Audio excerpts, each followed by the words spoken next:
Seja bem-vindo, meu querido irmão, minha querida irmã. É um grande privilégio nesta noite estarmos juntos para mais um culto ao Senhor. E eu quero convidar você na sua casa a acalmar o seu coração, a colocar sua mente e coração diante de Deus, para que Ele possa derramar sobre nossas vidas sua presença, o seu grande amor, e que nós possamos ser alimentados nesta noite pela rica palavra de Deus, para que juntos, mesmo de forma virtual, nós possamos estar adorando em espírito e em verdade o nosso Deus. Eu quero convidar você, na sua casa, a abrir sua Bíblia no Salmo 23. Nós vamos ler este Salmo e consagrar nossa Deus por meio dele ao Senhor.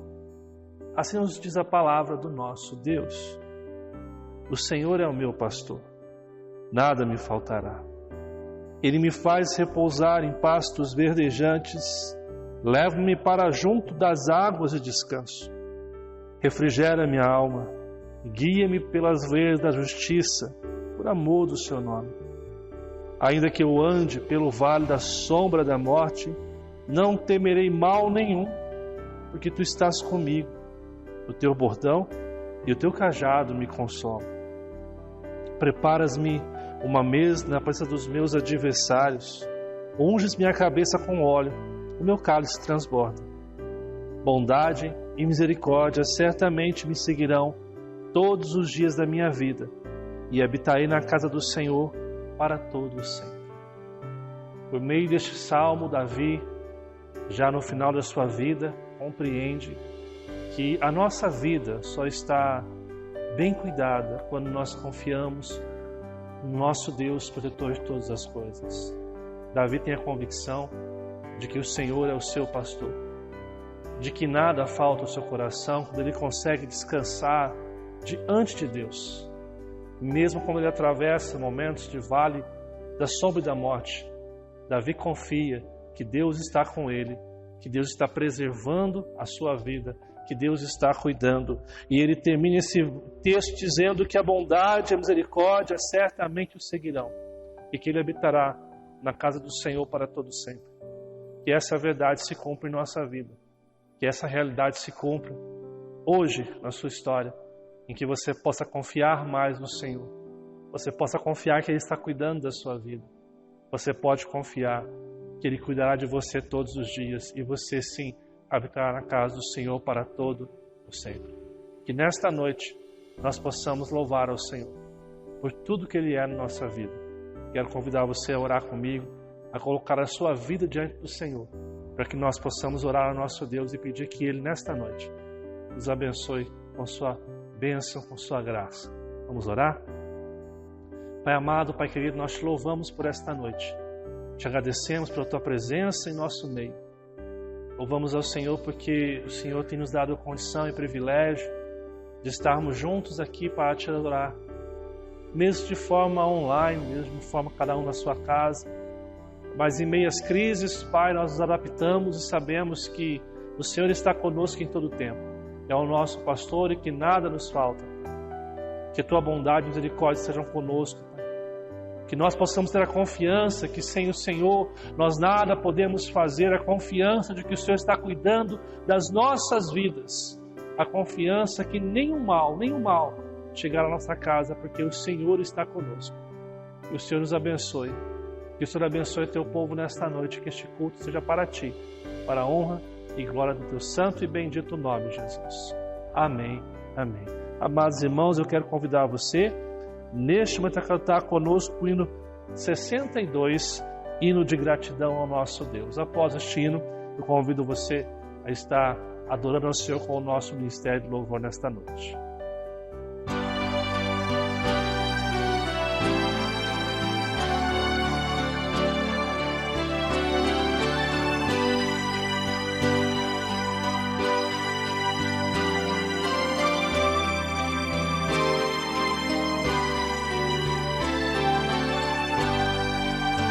Graças te dou por tudo que me deste, primeiro a salvação em meu Jesus. Graças te dou por tudo que fizeste, por este pecador salvo na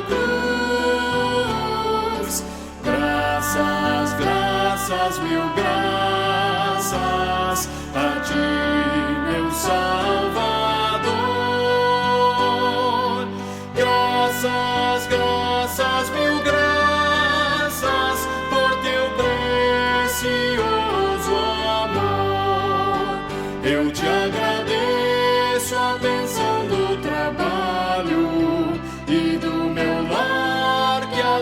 ao meu viver, a correção paterna quando falho, provando teu amor pelo meu ser.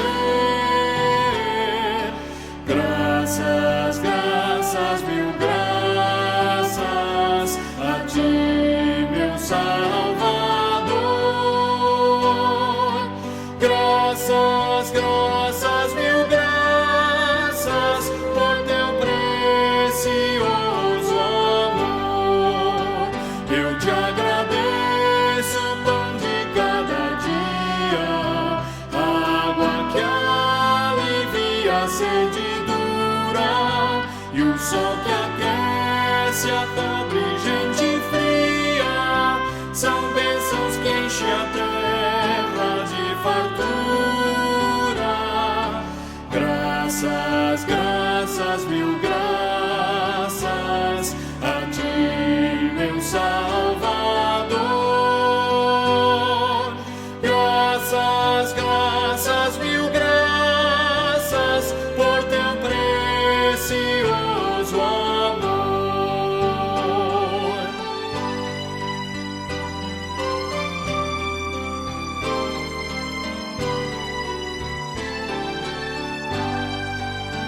Eu te agradeço, ó Pai, os meus amigos e os inimigos também te agradeço.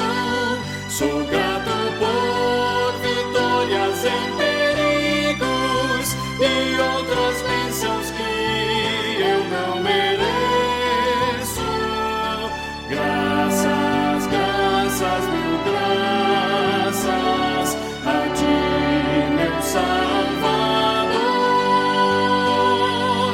Graças, graças, mil graças por teu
Deus é louvado em toda a terra, Deus tremendo, Deus poderoso. E neste tempo de intercessão hoje, um dia especial, eu quero interceder pelos nossos missionários, pelos irmãos que se encontram enfermos, mas acima de tudo, agradecer por tudo aquilo que Deus tem feito. No último dia 26 de novembro, nós tivemos o Dia Internacional de Ação de Graça que a nossa igreja comemorou. Então eu quero neste momento agradecer a Deus, porque apesar de 2020 ser tão atípico, com tantas dificuldades, a gente pode ter a certeza que Deus está cuidando da gente em todo o tempo. Então, mais uma vez, eu convido você na sua casa a fechar os teus olhos e orar comigo, na confiança que Deus está cuidando das nossas vidas. Ó Deus maravilhoso e poderoso, nós oferecemos a Ti ações de graças. Te louvamos pela vida, pela igreja, pelas provações, por tudo aquilo, Pai, tudo aquilo que o Senhor tem nos dado e que o Senhor tem confiado a nós. Pai, que o nosso coração se alegre e exulte, não com as dificuldades, mas com a certeza de que nada nos faltará. Nós te louvamos, ó Pai, pela família, pelo trabalho, por tudo. Agradecemos ao Senhor por nossa igreja aqui em Cruzeiro, agradecemos pelos novos membros que serão recebidos e o Senhor nos abençoe. Quero colocar diante do Senhor também os nossos missionários. Rogamos do alto, Pai, a provisão para cada um deles, emocionalmente, fisicamente. Pai, que todas as áreas da sua vida, Pai, possam ser supridas pelo Senhor e que o ministério dos teus servos seja frutífero, seja um ministério que alcance vidas e que o teu reino seja estabelecido através da vida deles. Que a tua mão, boa mão, esteja sobre eles. Abençoe aqueles que se encontram enfermos. Oramos, ó Pai, neste momento por aquelas famílias que estão de luto, por aquele acidente que houve no estado de São Paulo, onde 40 pessoas foram dizimadas. Ó Pai, que o Senhor venha, com tua misericórdia, consolar os familiares. Vem curar aqueles que se encontram enfermos, em especial, colocamos nossa irmã Mitz diante do Senhor e rogamos ao Senhor o teu milagre, a provisão do Senhor sobre a tua serva. Que o Senhor cuide da família, daqueles que estão envolvidos em todo o processo necessário que eles têm passado. Que o Senhor abençoe grandemente a nossa igreja, aqueles que se encontram enfermos, que o Senhor venha curar, aqueles que têm rogado do Senhor uma bênção especial, aqueles que têm clamado ao Senhor por conversões na sua família, que o Senhor intervenha, ó Pai, que o Senhor visite com teu poder e com tua graça. Nós rogamos do alto, Pai, a provisão para as nossas vidas, igreja. Abençoe teu povo, abençoe tua igreja, é o que nós pedimos em nome de Jesus, Pai. Amém, Deus. Amém.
Hoje eu vou sentar para conversar com vocês e a gente quer ter uma conversa com vocês à luz da palavra de Deus. Sabe quando seu pai senta com você para conversar algo muito sério? E aí você pensa, vai vir uma bronca. Mas quando um pai senta com um filho para conversar, é sinal que esse pai se importa com seu filho. Se importa profundamente com ele. Tem a preocupação que ele possa crescer. E como diz os mais antigos, que ele dê gente. Que ele cresça para ser um homem, uma mulher, que honre o nome da família, que honre o chamado que Deus tem para as suas vidas. E hoje eu quero conversar com vocês, amados irmãos, exatamente sobre isso. Aquilo que Deus espera de todos nós, como filhos, como ministros do nosso Senhor Jesus. O tema que eu quero conversar hoje é o tema que vai aparecer aqui.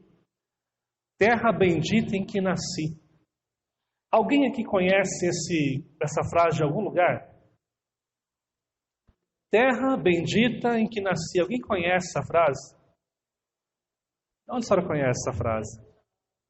Do hino nacional? A senhora passou perto. Do hino de Cruzeiro. De Cruzeiro. A senhora passou perto. Exatamente. Aqui é um trecho da música de Cruzeiro, que eu tive a curiosidade de ontem ouvir o hino de Cruzeiro, pensando na nossa município aqui hoje, né? Isso é um trecho daquilo que as pessoas em Cruzeiro cantam. E alguns nem conhecem o hino da própria cidade, né? Mas é um hino muito bonito, que eu até aconselho você a ouvir. E por que eu escolhi esse tema? Por uma coisa muito simples. O que vocês estão vendo aí na projeção? Desse lado você tem o símbolo da cidade de Cruzeiro. E desse lado você tem o símbolo da igreja. Igreja Presbiteriana de Cruzeiro, né? E os irmãos de Cachoeira Paulista podem substituir ali pelo símbolo da cidade de Cachoeira Paulista. E eu quero conversar com vocês hoje como um pai, para a gente pensar seriamente no que nós estamos fazendo na cidade que nós estamos. Porque dá a impressão que a cidade em si e a igreja que eu frequento são meio desconectas, né? Alguns aqui, né? São de fora, né? Eu tenho aqui paranaenses, eu tenho aqui mineiros, eu tenho aqui, o que mais aqui? Paulistas, né? Da capital, carioca, que fizeram de Cruzeiro a sua cidade. Estabeleceram famílias, casaram em Cruzeiro aqui os cariocas. Os mineiros já são quase de casa, né? Já chegaram, ficar logo aqui. E é interessante porque a grande pergunta que a gente tem que levantar quando a gente fala em cidade, igreja, é o que eu tenho a ver com isso? Se você percebeu a logo da nossa igreja, que nós temos usado já fazem, creio que um ano, né, Léo? Existe uma coisa ali embaixo, naquele hashtag, que é mais a nossa época, né? Que é hashtag o quê? Eu oro por 100.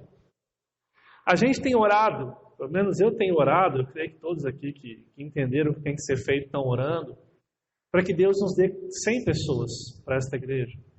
E não é simplesmente para ter um número. Quando nós falamos em ter 100 pessoas, nós estamos dizendo que nós queremos ajudar 100 pessoas a se encontrarem com o verdadeiro Salvador das suas vidas. A se encontrarem com aquele que tem poder para mudar a nossa história. Quando nós cantamos aqui hoje, nessa penúltima canção, né? Que Ele perdoou os nossos pecados, antes de eu pecar, Ele já pagou o preço na cruz por mim. E quantas pessoas estão aí fora carregando um peso, o fardo do pecado, e a gente se nega, como cristãos, de compartilhar o básico.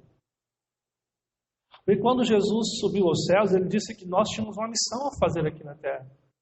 E é interessante porque Deus coloca a gente exatamente no lugar que nós devemos estar. Ou seja, o que nos liga à nossa cidade, igreja, é a cruz. Quando eu me encontro com essa cruz, a cruz de Cristo, a cruz da mensagem do Evangelho, Eu estou me encontrando com o Salvador da minha vida e esse Salvador me convida a fazer parte de uma comunidade cristã. Nós aqui fazemos parte da Igreja Presbiteriana de Cruzeiro. Foi a igreja que Deus nos colocou. Mas Deus colocou você em uma igreja que está dentro de uma cidade. Agora a pergunta é, o que é uma cidade para a gente? A cidade é só um município, um espaço? O conceito bíblico de cidades é todo lugar onde há pessoas. Pessoas definem uma cidade. Então, se nós moramos numa cidade, significa que existem pessoas dentro de uma cidade. E dependendo do comportamento dessas pessoas, nós teremos uma boa cidade ou uma cidade ruim. Por exemplo, se a gente dentro de uma cidade como Cruzeiro, praticar o que é certo, praticar o respeito mútuo, o amor, a cidadania, nós teremos uma Cruzeiro muito bom de se viver. Mas se as pessoas quiserem pensar apenas na sua vida, nos seus direitos, nas suas coisas, nós teremos uma cidade difícil de conviver. A grande questão é que nós precisamos entender que Deus nos chamou para sermos o quê? Discípulos. E discípulos de Jesus têm um comprometimento muito sério, tanto com a igreja, quanto com a cidade que ele se localiza. Eu estou lendo, não sei quantos participaram aqui hoje da Escola Bíblica Dominical, eu falei um pouquinho sobre isso na EBD hoje de manhã, de um livro do Tim Keller, que é um pastor presbiteriano da cidade de Manhattan, chamado Tim Keller, muitos conhecem como Tim Keller. E eu estou lendo um livro dele que chama Igreja Centrada. Ele pensa a igreja a partir da cidade que as igrejas estão, entendendo que nós temos uma mensagem que a cidade precisa. Mas há uma coisa que Tim Keller fala que é muito interessante, que ele fala o seguinte: você não vai conseguir evangelizar a sua cidade se você não amar a sua cidade. Se você não se importar verdadeiramente com ela. Se a gente só tem tempo para reclamar de Cruzeiro, para reclamar do que acontece, das coisas que vêm, a gente não consegue evangelizar Cruzeiro. Porque a gente só consegue ver os defeitos da cidade. A gente só consegue ver os problemas da cidade, as dificuldades, e a gente deixa de amar. E é interessante porque o Evangelho de Cristo, o Novo Testamento, os 4 evangelhos relatam um momento que Jesus senta diante de Jerusalém e ele chora. E sabe por que Jesus olha para Jerusalém, aquela cidade, e chora? Porque ele fala que ele vê as pessoas como sem pastor, desprovidas, descuidadas. Ele fala como eu queria juntar vocês debaixo das minhas asas. Jesus se importava com as cidades em que ele desenvolveu o seu ministério. Agora eu pergunto a você, será que eu e você, cristão, professa cristão, a gente se importa com a cidade que Deus nos colocou? Porque se nós cremos que Deus é soberano, nós não viemos para Cruzeiro à toa. Nós não estamos em Cachoeira Paulista por acaso. Foi o próprio Deus que nos trouxe para cá. Deus trouxe um paranaense para ser pastor de uma cidade do interior de São Paulo, com um propósito. E vocês que estão aqui hoje, são pessoas que Deus colocou exatamente onde você deveria estar. Ou a gente reclama do que nós estamos vivenciando, no lugar que Deus nos colocou, ou a gente entende que nos planos soberanos de Deus, Deus nos coloca em alguns lugares para que a gente faça a diferença como cristãos. Por isso que a chave da interpretação aqui do que é ser um cristão se encontra na cruz. Porque a cruz me liga à cidade que eu estou e à igreja que eu frequento, entendendo que ambas são o propósito e a missão que Deus tem para cada um de nós. Deus te colocou numa avisou, Deus tem um propósito. Mas se a gente não consegue amar o lugar que a gente está, as pessoas que convivem com a gente vai ter muita dificuldade de compartilhar Jesus Cristo, nosso Salvador. E para aprofundar um pouquinho mais essa conversa hoje, eu quero que você abra a sua Bíblia. Em Mateus capítulo 9, nós vamos ler dos versos 35 ao verso 38. Mateus capítulo 9, dos versos 35 ao verso 38. Olha o que diz a palavra do nosso Deus, amados. E percorria Jesus todas as cidades e povoados, ensinando nas sinagogas, pregando o evangelho do reino e curando toda sorte de doenças e enfermidades. Vendo ele as multidões, compadeceu-se delas, porque estavam aflitas e exaustas, como ovelhas que não têm pastor. E então se dirigiu a seus discípulos: a seara, na verdade, é grande, mas os trabalhadores são poucos. Rogai, pois, ao Senhor da seara que mande trabalhadores para a sua seara. Ok? Nós vamos começar a entrar nesse texto hoje pensando um pouquinho no ministério de Jesus, no momento que o ministério de Jesus está acontecendo aqui.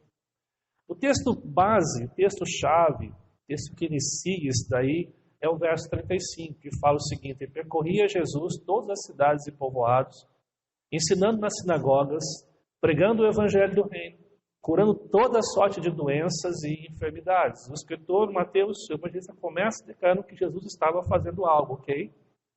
Agora é interessante quando você lê os relatos bíblicos, que você percebe que os escritores bíblicos, volta e meia, eles querem nos mostrar algo importante. Por quê? Se você voltar sua Bíblia agora, lá em Mateus capítulo 4, verso 23, olha o que você vai encontrar. Um pouco antes, percorria Jesus toda a Galileia, ensinando nas sinagogas, pregando o evangelho do reino e curando toda a sorte de doenças e enfermidades entre o povo. No capítulo 9, Mateus está fazendo quase que uma releitura, quase que um Ctrl-C, um Ctrl-V. E qual que é a diferença entre eles? Que em Mateus 9 ele coloca a expressão todas as cidades e povoados, e em Mateus capítulo 4 ele fala a região da Galileia. E nós sabemos que nós estamos tratando do mesmo lugar. A região de atuação do ministério de Jesus nesse ponto da sua vida é a mesma Galileia. É a mesma cidadezinha, é a região pequena, discriminada, onde todos olhavam para aquela região como se nada de bom viesse dela. Uma cidade desprezada, uma região suburbana. Mas ali o Messias estava dando início ao seu ministério. Aquilo que ele iria fazer ao longo da história. E é interessante porque quando você lê Mateus capítulo 4, esse verso, ele prepara para o grande sermão do monte, que engloba Mateus capítulo 5, 6 e 7. Agora, qual que era o conteúdo do sermão do monte? Aqueles que participaram da EBD hoje já sabem, porque eu falei de manhã também isso. O conteúdo do sermão do monte foi a maneira que Jesus ensinou aos seus discípulos como eles deveriam caminhar, nos mais diversos assuntos.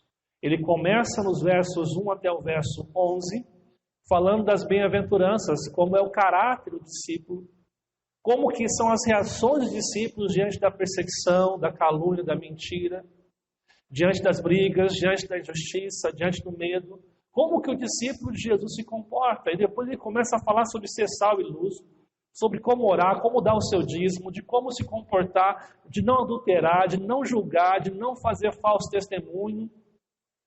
Dos versos, capítulo 5 ao verso 7, ele fala do Sermão do Monte, mas antes de falar do Sermão do Monte, depois nos lembra que ele estava percorrendo, pregando, ensinando e fazendo o que era necessário. Quando você chega no capítulo 9, verso 35, onde Mateus repete quase que a mesma frase, com poucas variações aí, essa declaração está antecedendo também um outro momento importante, que é a escolha dos 12.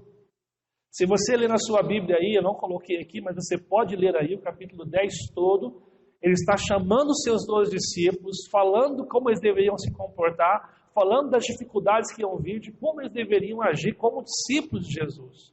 Se no capítulo 5, 6, 7 ele está falando como deveriam ser os seus seguidores, agora no capítulo 10 ele está escolhendo efetivamente aqueles que ele iria dar uma missão, os seus 12 apóstolos. Mas sempre antes de um grande evento, o escritor nos mostra o que Jesus fazia.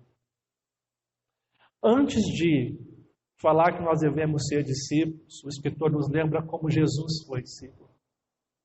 Antes de ensinar para mim e para você como nós devemos comportar, o Escritor mostra como Jesus se comportava. Ou seja, olhem, vocês têm uma referência. O modelo de viver a vida cristã não é o modelo do pastor Heber, não é o seu modelo. O modelo de você viver como cristão é Cristo. E olha para Cristo e perceba como ele se comportava nas situações, como ele se dedicava ao serviço. E tenha ele como modelo supremo da sua vida. É isso que Mateus, essas duas porções, está convidando você e eu a perceber. Agora, você conseguiu entender o que Jesus está, o que o evangelista Mateus está querendo dizer para mim e para você? Ele está nos convidando a assumir o nosso papel como discípulo. Mas antes de mostrar isso para mim e para você, ele dá o exemplo de como Jesus agia e como Jesus chamou os seus. Ok? Agora, essa é a visão de Mateus, correto? Agora, deixa eu abrir para você o que estava acontecendo nesse segundo momento, porque o contexto de Mateus 4 para Mateus 9 tem uma diferença. Qual a diferença? Em Mateus 9, nós encontramos dois grupos de pessoas que estão ali rodeando, que estão sendo os atores desse momento de Jesus. Quem são? Nós temos os religiosos, que são os saduceus, os fariseus, os escribas, e nós temos as multidões que acompanhavam a Jesus. Lembra que Jesus sempre foi acompanhado por muitas multidões, não é verdade? Como nós olhamos para os religiosos, nós percebemos o quê? Os religiosos, eles tinham uma oposição contra Jesus. Se você pegar a sua Bíblia aí onde você está, em Mateus capítulo 9, e ler o verso 34, você vai ver que eles acusavam Jesus de fazer o que fazia pela autoridade dos demônios. Ou seja, eles chamavam Jesus de um endemoniado. Eles eram opositores do próprio Jesus. Perceba que o grupo religioso, o grupo das exigências, dos fardos, dos pesos, do que tem que pagar o preço para estar com Deus, se você não dá o teu dízimo, você vai para o inferno, se você não pagar o preço, você não tem como seguir a Cristo, se você não fizer por merecer, você não vai entrar no céu. O grupo dos religiosos são opositores do Jesus que fala que morreu para mim, para você, para nos salvar pela graça. Agora a multidão, qual era o papel da multidão? Entusiasmo. A multidão chegava com fome, o que Jesus fazia? Alimentava a multidão. Chegavam os doentes, Jesus curava. Chegavam os demoniados e expulsava os demônios. Ou seja, a multidão vivia uma relação com Jesus de pura alegria. Estamos juntos, conte com a gente. Aonde você for, eu vou. Nós estamos aqui e o Messias chegou. Só que interessante que Mateus capítulo 9 está relatando um momento um pouquinho já à frente. Porque um pouquinho à frente, o desejo de oposição dos religiosos se torna um desejo de morte. Eles vão planejar um meio de levar Jesus para a crucificação e para a cruz. Agora, a multidão, ela continua a uma expectativa messiânica. Eles achavam que Jesus, o que cura, o que dá comida, o que faz milagres, é o Jesus prometido que iria politicamente mudar Jerusalém em todos os seus sentidos. A grande questão é que a expectativa messiânica vai acabar. O texto que eu coloquei de Mateus 21:9 é o texto que Jesus está entrando em Jerusalém e todos estão dizendo aleluia, hosana ao que vem em nome do Senhor. A grande questão é que Jesus vai entrar em Jerusalém e Jesus não vai fazer uma revolução política. E aí, as expectativas sobre a teologia da prosperidade, da bênção, do ter, do receber, iam ser quebradas. E o mesmo grupo que estava dizendo que estava junto com Jesus, que era fiel a Jesus, que podia contar com eles, vai se unir ao grupo dos religiosos, enquanto os religiosos diziam que Jesus era réu de morte. A multidão que foi suprida, que foi atendida, ia dizer, seja crucificado. Percebam como a visão que Mateus está mostrando em seu texto é uma visão atemporal. Porque Jesus está diante de um grupo de pessoas ali que mais à frente iriam trair ele, iriam negar ele, iriam abandonar ele. Iriam dizer, o mesmo povo que chamava ele de rei exaltado, que vem em nome do Senhor, é o mesmo povo que diz, seja crucificado. Os religiosos, que deveriam ser O caminho para ensinar sobre a luz eram aqueles que se opuseram a Jesus e aqueles que desejaram matar Jesus. Está conseguindo entender o quadro por trás? Agora imagina você, diante desse quadro, e eu pergunto a você, você serviria alguém que você saberia que amanhã vai trair você? Você dedicaria a sua vida para alguém que amanhã virá as costas para você? E ainda vai falar mal de você? Você lutaria por causa de uma cidade que amanhã vai esquecer de você? Está entendendo? A cada momento, a cada dia que se passava o ministério de Jesus, Jesus se aproximava da cruz, da traição, do abandono, da negação por parte dos seus 12, da traição por Judas Iscariotes, o seu amigo Judas. A cada momento que passa, estava mais perto a grande aflição que o Messias iria passar. A pergunta é, o que Jesus faz em tudo isso? O texto nos lembra que ele caminhava em seu chamado. Olha o que fala o verso 35. E percorria Jesus todas as cidades e povoados. E para que você tenha uma ideia, essas cidades e povoados são mais ou menos um pouquinho de 200 a 206 locais. Jesus percorria mais de 200 locais para falar do reino de Deus. Faz em bairros. Ele andava em caminhos ruins, debaixo do sol, por mais de 200 cidades, bairros, se você quer assim dizer, por causa do tamanho, vilarejos e pequenos povoados, para falar a respeito do reino de Deus. E Jesus sabia que muitos do que eles estavam ajudando ali seriam os mesmos que no futuro dizer seja crucificado. O que eu quero falar para vocês aqui, para começar essa conversa, é para você perceber que Jesus não parava o que ele tinha que fazer por causa das situações complicadas da vida. Ele não se escorava no Covid, ele não se escorava na traição do outro, na igreja que não supriu as expectativas. Ele continuava seguindo o que Jesus queria dele, o que o Pai queria dele. Mesmo sabendo que ele tinha oposição e sabendo que o mesmo povo que estava pedindo milagre iria trair ele depois. A gente está vendo um momento em que as pessoas, quando falam em servir a Cristo, elas têm 1000 desculpas. E eu confesso que eu fiquei impressionado, amados, quando eu estudei o texto e descobri que essa região era 200 cidades, 200 vilarejos. Já pensou você andar tanto assim para falar de Jesus?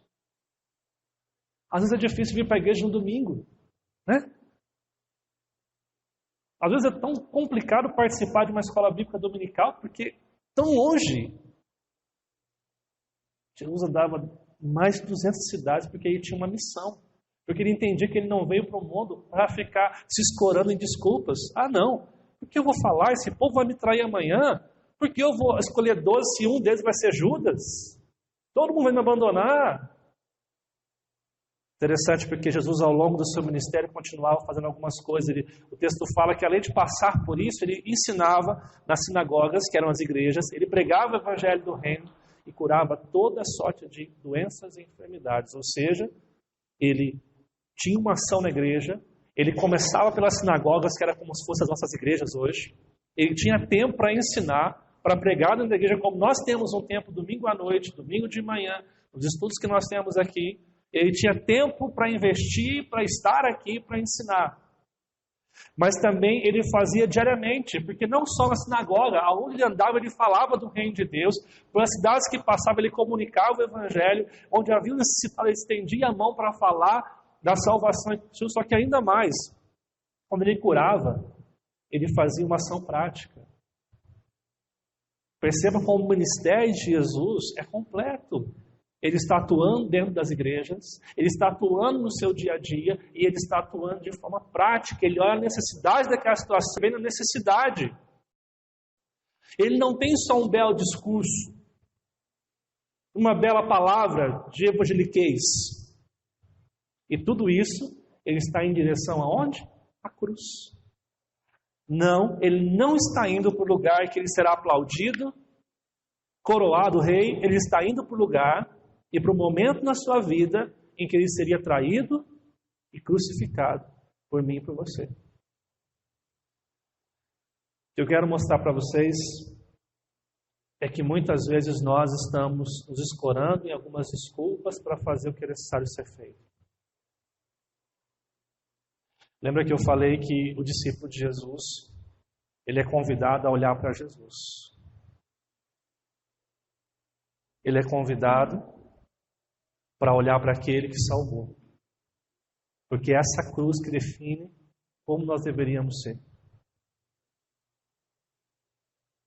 Se a gente não olha para a cruz, a gente vai continuar vivendo, acreditando que estamos servindo a Deus. A grande questão é que Jesus, mesmo diante das frustrações da sua vida, sabendo o que ia acontecer, convivendo com pessoas interesseiras, porque as pessoas só queriam milagres, ele cura 10 leprosos, apenas um volta para agradecer, outros 9 só queriam milagre. Ainda assim, ele não negou-se a dar o seu melhor para aqueles que se aproximavam dele. Ele não abriu mão de glorificar a Deus com a sua vida.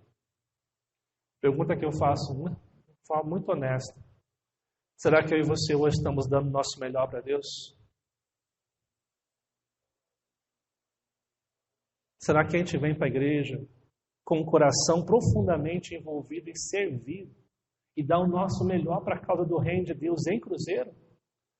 Na cidade, no bairro que Deus nos colocou, na rua que Deus nos colocou? Ou a gente só vem para usufruir, para criticar, para reclamar, para exigir, como nós temos feito, como nós temos vivido. E assim, amados, eu quero mostrar para vocês 3 situações do texto ainda, do que Jesus nos convida a viver, do que Jesus nos desafia a viver de forma prática. E a primeira coisa é a reação de Jesus, olha o que fala o verso 36. Vendo ele as multidões, compadeceu-se delas. Essa multidão interesseira, que só entra aqui atrás de mim para conseguir benefícios, o texto fala que Jesus olha para elas e se compadece delas. Ele fala porque estavam aflitas e exaustas, como ovelhas que não têm pastor. A reação de Jesus a ver uma necessidade é se importar com as pessoas. Quando você chega aqui na igreja, você olha as necessidades da igreja, dos seus irmãos que estão aqui, você consegue olhar para tudo que está acontecendo aqui e de fato, buscar o Senhor. Vocês estão percebendo aqui um monte de microfone aqui, gente? Vocês perceberam isso hoje? Que tem um microfone aqui, tem um aqui, tem um aqui. Você sabe por que isso? Porque a gente está se virando nos 30 para poder continuar alimentando as pessoas que não podem vir ao culto ainda. Estão assistindo das suas casas. Aí esse monte de coisa aqui é porque a gente quer dar o nosso melhor. Será que nós estamos conseguindo olhar para a igreja e perceber a necessidade que nós temos que fazer? Será que eu estou conseguindo olhar para os meus vizinhos e perceber que eles estão aflitos, exaustos, porque eles não têm um pastor? Ou é mais fácil se afastar daqueles que você não quer ter convivência? Daqueles que você acha que não merecem ouvir o Evangelho? Lembra que eu falei do Tim Keller? Se você não amar a cidade que você está, você não vai conseguir oferecer Cristo para ela. Se você não amar as pessoas que estão ao teu redor, você não vai se importar em compartilhar o reino de Deus. A gente precisa aprender a olhar para o lado. A gente precisa não só olhar para o lado, mas se compadecer das pessoas. A gente precisa voltar a ser aqueles cristãos antigos que viam o noticiário e se importavam com a cidade. E se importavam em não só olhar para o noticiário, nossa, morreu mais 10. Aconteceu isso. Mas orava. pela cidade que morava. Orava para que Deus pudesse intervir na cidade em que eles estavam. Será que nós estamos tendo a mesma reação do nosso Senhor Jesus Cristo, amados? Será que nós estamos nos importando com aqueles que estão à nossa volta? Se compadecendo deles? Percebendo que eles não têm pastor e não adianta você querer cobrar de uma pessoa que não frequenta a igreja, que ele tem um comportamento de alguém que frequenta a igreja, porque às vezes até o que vai na igreja não tem esse comportamento. As pessoas dão aquilo que elas têm. Você tem o Evangelho. Você tem a graça de Deus sendo manifestada na sua vida. O que você tem oferecido? Uma segunda coisa é a advertência de Jesus. Preste atenção que ele fala no verso 37. Então, se dirigiu aos seus discípulos, especificamente para aqueles que dizem que são seguidores de Cristo, aqueles que falam que eu estou junto, estamos juntos, Jesus. A seara, na verdade, é grande, mas os trabalhadores são poucos. Ou seja, há muito trabalho a ser feito e pouca gente quer fazer. Jesus está usando aqui um termo da agricultura em que ele fala que a seara já está pronta para ser colhida. Não é que você tem que plantar, regar. O que ele fala é que existem muitas pessoas para serem colhidas. Mas os que querem se envolver, os que querem trabalhar, são poucos. Há muita necessidade, amados, na igreja, fora da igreja. Há muitas pessoas que chegam na igreja e falam, está faltando isso na igreja, né? Tinha que fazer isso na igreja. O pessoal não faz isso na igreja. Mas ninguém quer pegar para fazer. E eu acho interessante porque não é o tamanho do que você faz, mas quanto você ama fazer. Os mais antigos da igreja vão se lembrar do seu Dirceu. O Dirceu era um senhorzinho que vinha na igreja com 5, 6 cachorros, 3, 5 cachorros, né? Os cachorros entravam aqui, ficavam aqui. Infelizmente, no ano passado, ele veio a falecer, aqui em Cruzeiro, de uma forma trágica. Mas o seu Dirceu sempre me procurava, sabe para quê? Para pedir panfleto. Porque ele andava catando reciclado na cidade inteira. E ele pedia, pastor, arruma panfleto. Ele saía com muitos panfletos, porque enquanto ele saía catando reciclado, ele entregava para as pessoas. Ele não tinha vergonha de entregar.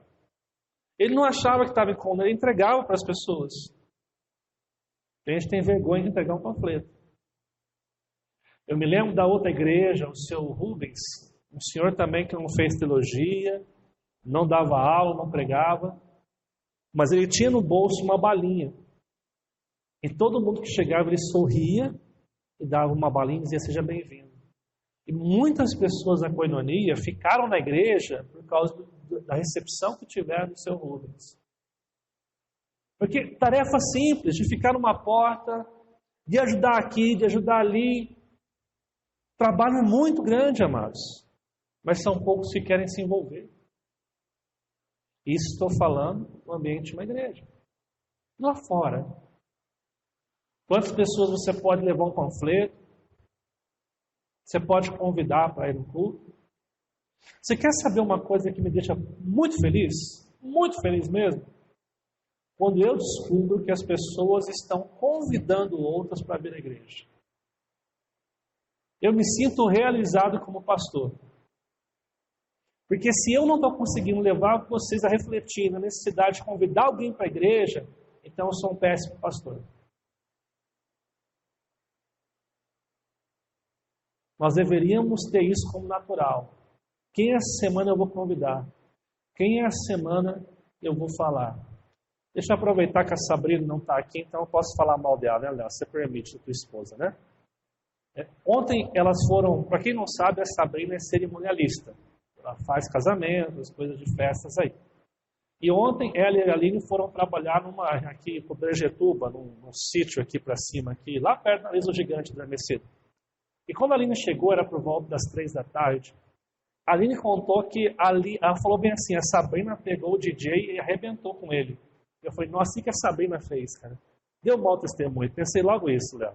Deu mau testemunho. Aí eu fui saber que a Sabatina, ela pegou um assembleiano e começou a convidar e falar para o assembleiano de Jesus. O assembleiano saiu fora com medo de ser evangelizado. Aí chegou o DJ que era desviado. E aí, como ele estava comendo, não teve como fugir.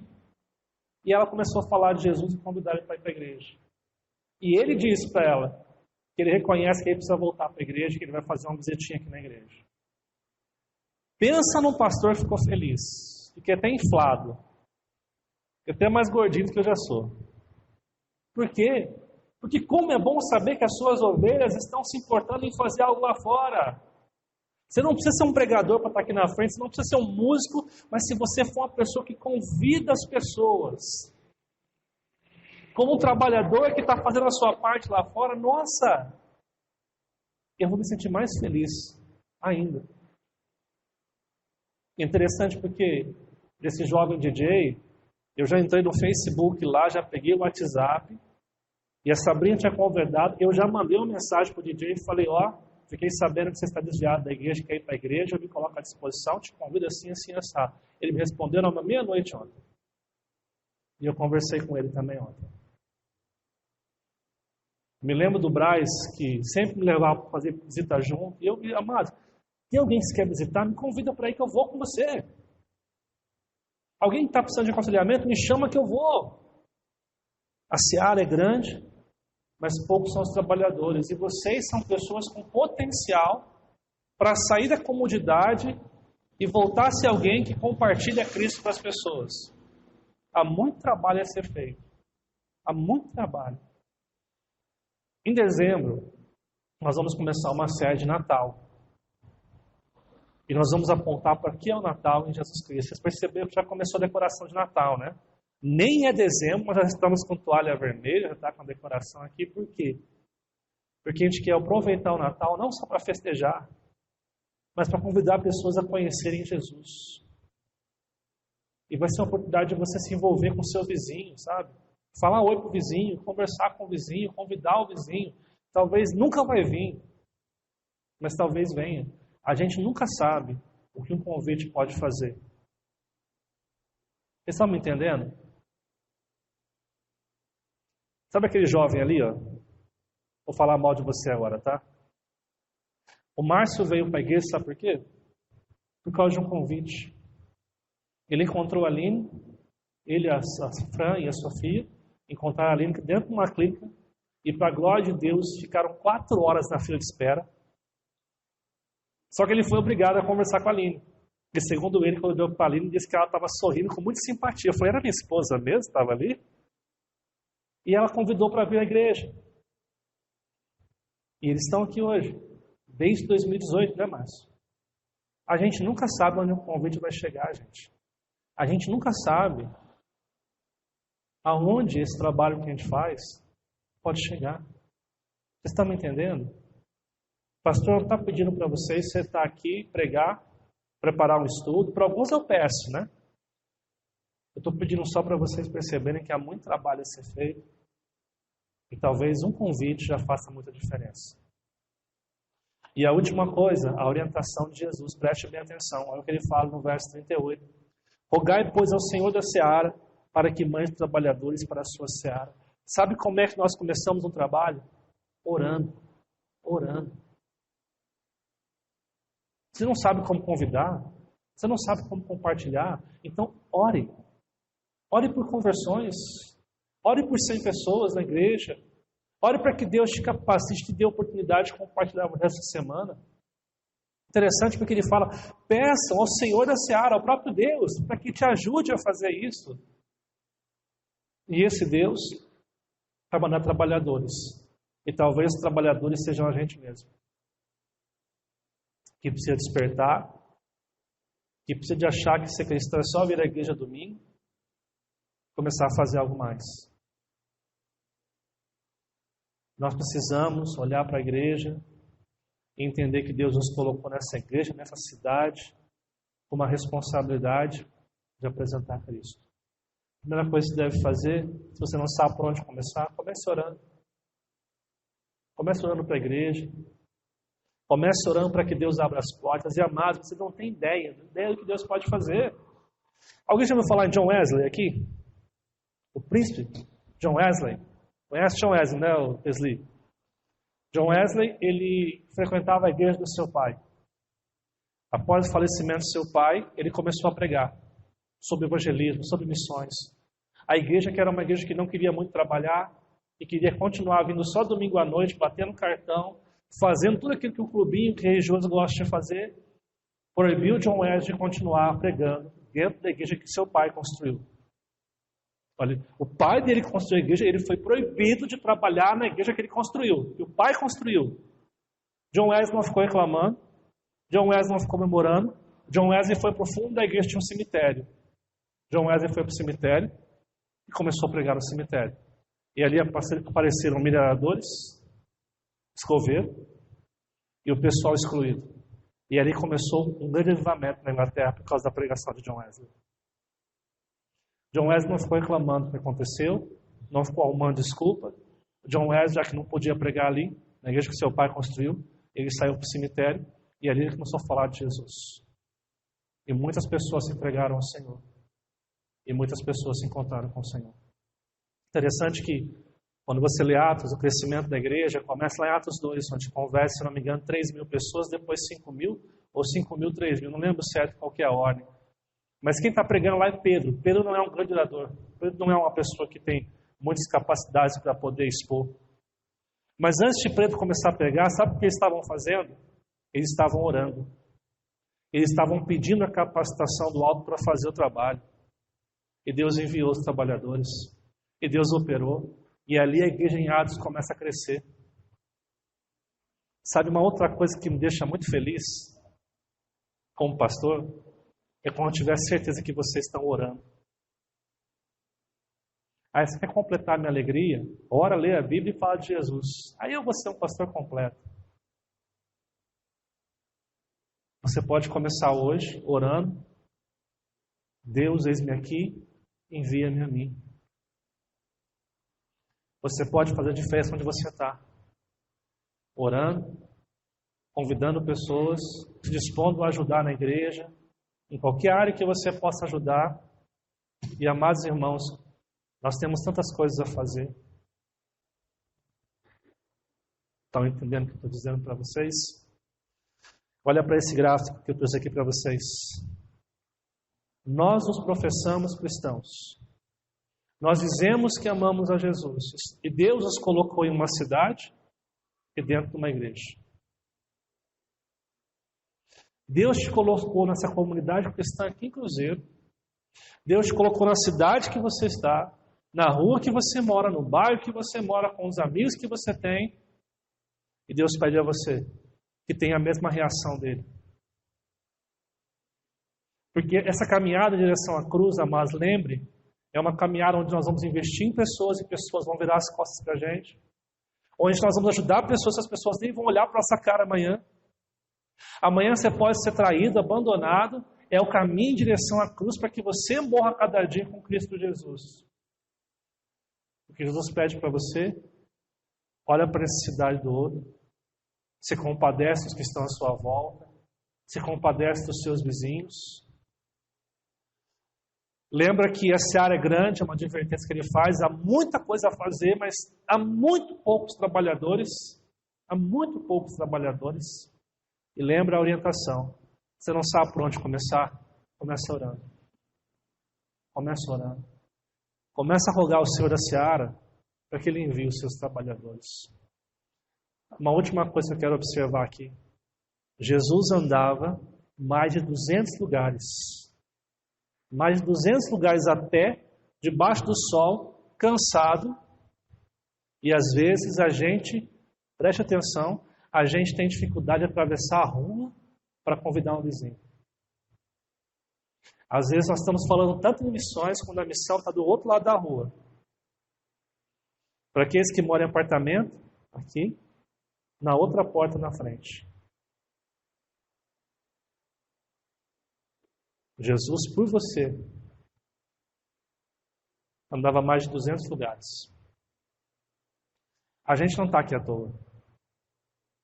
Como eu disse para vocês, hoje foi um bate-papo de pai para filho. De um pastor que se importa muito com vocês, que ama muito vocês, que conhece as crises que vocês vivem, que conhece as dificuldades que vocês têm e que ora por vocês todos os dias. mas que espera ver vocês frutificando e frutificando muito. Sendo a boa semente que Deus planta na história, na cidade de Cruzeiro, no bairro que você está, na comunidade cristã que você está, para que o reino de Deus cresça, para que a gente possa amar a cidade, amar as pessoas que estão à nossa volta e a gente possa fazer algo diferente da nossa história. Qual será a minha resposta diante de tudo isso? O que eu vou fazer com tudo que eu ouvi essa noite? O que eu vou fazer? Quero convidar você a refletir e praticar algumas coisas importantes. Em primeiro lugar, na vida cristã, teremos algumas decepções, mas não podemos deixar de seguir a vontade de Deus por causa delas. Como você tem reagido diante dessas situações? As pessoas vão trair você. As pessoas vão se aproximar de você por interesse. Agora não se deixa amargurar para deixar de fazer aquilo que você foi chamado para fazer. Não se deixa amargurar por isso para deixar de fazer aquilo que Cristo espera que você faça. Há muito trabalho a ser feito. Em segundo lugar, como temos reagido às necessidades daqueles que estão à nossa volta. Olhamos como problemas ou pessoas que estão sem pastor? As pessoas que estão à sua volta são só problema? Pessoas que cansam você? Ou são pessoas que não têm um pastor? Que não têm um Jesus que possa salvá-las? Terceiro, quanto temos reclamado da igreja sem, contudo, fazer algo para que tenha mudança? Seja a mudança que tanto tem pedido em sua comunidade. Deus te chama para servir se é a mudança que você pede. E último, o quanto temos orado e pedido ao Senhor da seara que envie trabalhadores. Diga hoje ao Senhor: eis-me aqui, envia-me a mim. Eis-me aqui, envia-me a mim. Há muitos que dizem: eis-me aqui, envia aquele ali. Eis-me aqui, envia o pastor. Eis-me aqui, envia o Márcio. É tempo de dizer: eis-me aqui, o que eu preciso fazer hoje para me envolver na minha igreja e me envolver na minha cidade. Se você não sabe por onde começar, você pode orar e rogar ao Senhor da seara para que Ele envie trabalhadores para a sua seara. Há muito trabalho a ser feito, há muitas boas ideias que precisam ser colocadas em práticas. Uma das coisas que nós temos na nossa igreja, que estão mais tempo aqui, já se acostumaram com isso, vocês perceberam que nós não temos muitos ministérios na igreja, perceberam isso? Não tem muita coisa de atividade, sabe por quê? Porque a gente espera que cada pessoa desenvolva o seu ministério seja útil para a igreja. Entendeu a diferença? Se você não sabe por onde começar, ora, e Deus vai dar direção para a gente. Vamos orar? Amado e bondoso Deus, nós te louvamos por esta noite, por essa conversa especial que o Senhor nos dá condição de termos com os nossos irmãos. Muito obrigado pela vida de cada um deles e muito obrigado porque eles têm sido tão especiais para esta igreja. Obrigado pelas pessoas que o Senhor trouxe para esta igreja neste novo ano, nesse momento que nós retornamos ao culto. Pedimos ao Pai que o Senhor nos ajude a crescermos, a desenvolvermos o nosso chamado e a doarmos do nosso tempo para o Senhor. Que nós possamos, como cristãos, vivenciar a graça de Deus, vivenciar o amor que vem de Deus. Que a gente possa não se amargurar na caminhada, principalmente com aqueles que nos traíram, com aqueles que nos criticaram, nos abandonaram. Que nós possamos, acima das dificuldades que nós temos vivido de Covid, de situações econômicas, nós possamos manter os olhos fixos na sua missão, no seu querer. E que o Senhor nos ajude a olharmos as pessoas e termos misericórdia, se compadecermos delas. Que o Senhor nos ajude a sermos os trabalhadores que precisam trabalhar na seara tão grande da tua seara. E nos leva a orar ao Senhor, a Deus, que o Senhor é tudo aquilo que nós precisamos para caminhar e viver a sua vontade. Que Deus abençoe as nossas vidas e que nós possamos servir ao Senhor de todo o nosso coração, Deus. Aqui estão pessoas tão especiais, pessoas que o Senhor ama tanto e que o Senhor tem uma obra a realizar.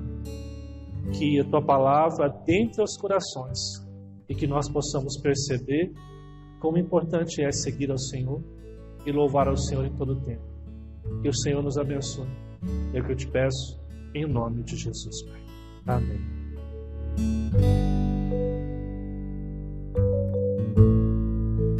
Louvamos ao Senhor porque Ele está conosco, que Ele tem derramado sobre as nossas vidas o seu amor e a sua provisão. Que essa palavra que ouvimos hoje, onde somos desafiados a orar a Deus que envie trabalhadores, olhar a necessidade dos outros e saber que nós não podemos parar, mesmo quando passamos por dificuldades, mesmo quando somos provados, nós não podemos parar. Devemos continuar na confiança de que Deus está conosco. Quero agradecer a você que participou com a gente, pedindo ao Senhor que abençoe sua família, o seu trabalho nessa nova semana que se inicia.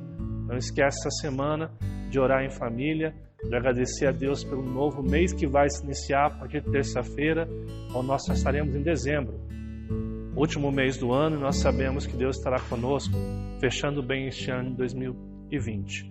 Não esquece também de estar separando um tempo na quarta-feira às 8 horas para participar do nosso estudo bíblico, tanto pelo Facebook quanto pelo YouTube. Um tempo que nós aprendemos mais da palavra do nosso Deus. Domingo que vem, às 9 horas da manhã, nossa escola bíblica dominical. Domingo também à noite, às 19 horas, você pode assistir o culto aqui. E não esquece, depois deste culto hoje, assistir o Momento Kids, um tempo especial para a sua família, para os seus filhos. Compartilhe com seus amigos.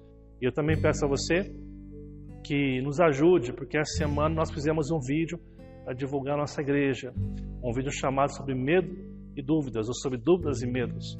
E o Jornal A Notícia da nossa cidade, ele publicou esse vídeo em sua página. Então convido você que não curtiu ainda, entre na página do jornal, compartilhe esse vídeo, deixe seu comentário e vamos espalhar a mensagem do nosso Deus. Também quero agradecer a você que tem dizimado e ofertado nesta igreja. Agradeço pela sua vida, por saber que você se mantém fiel ao Senhor e disposto a investir para que o reino possa expandir cada vez mais aqui em nossa cidade. Então compartilhe com seus irmãos esse desejo também, para que mais pessoas possam colaborar, estar dizimando e ofertando. É um privilégio que Deus nos dá, o ato de poder ofertar e partilhar da bênção que Ele tem derramado sobre as nossas vidas. Não esquece, depois de depositar o seu dízimo e oferta na conta que vai aparecer aqui embaixo para você agora, de mandar o comprovante para o nosso Leué, para que ele possa fazer a contabilidade e aquilo que é necessário na parte administrativa da igreja. Que o Senhor te abençoe, que o Senhor derrame sobre a sua vida muitas e muitas bênçãos. Nós agradecemos por mais um culto, mais um tempo que nós passamos aqui juntos para louvar e agradecer a Deus. Eu quero me orar mais uma vez, encerrando este culto nesta noite. Amado e bondoso Deus, te louvamos por essa noite, te agradecemos pelo teu cuidado e proteção. Que o Senhor derrame sobre as nossas vidas o teu perdão, a tua graça, e que nenhum mal, Pai, venha até o nosso lar.